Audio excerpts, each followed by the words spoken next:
Also tonight, the Houston Police Department's long-awaited investigation into the suspended cases scandal revealed no big bombshells, except maybe this one. Police say they still may not be able to investigate some of the most common crimes in Houston because of staffing shortages. So here's how we got here. In 2016, HPD began using a so-called suspended lack of personnel code on paperwork to indicate they quit investigating cases. In 2021, former police chief Troy Finner says he banned the code, but just this past February, 3 years later, he admitted cases were still being suspended. In all, victims of 264,000 crimes, including violent ones like sexual assaults, were essentially quit on. ABC 13's Alex Bozargian is live. And Alex, many of those victims may never see justice, as police say they still may not be able to get around to new crimes.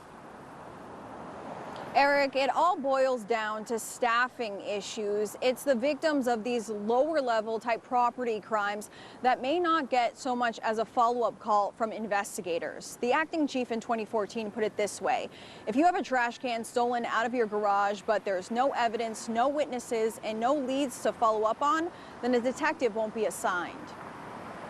From reports of sexual assault. So I woke up and he was on top of me naked.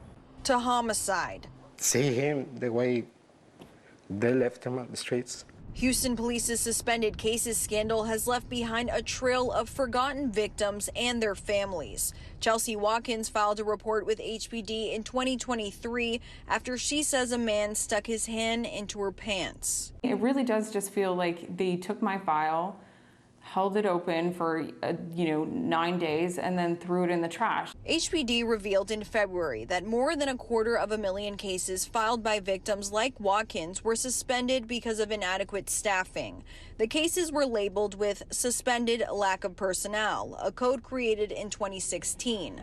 Today, Acting Chief Larry Satterwhite presented a 41-page report on the department's investigation into itself, outlining why cases were suspended for a decade.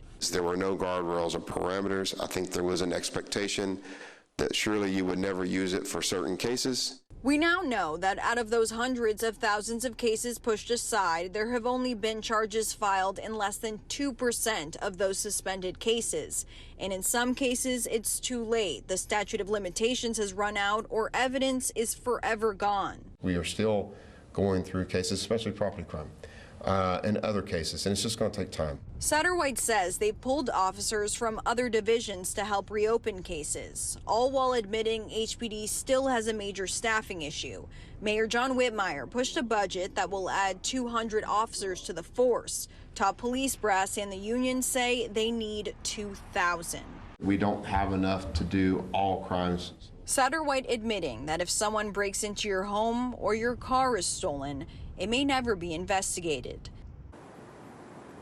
The way the department is triaging these cases, it's the violent ones that are going to get priority. Satterwhite says they've already spent about $1.8 million in overtime for these officers working through the suspended cases, and he expects that number to climb to $3 million.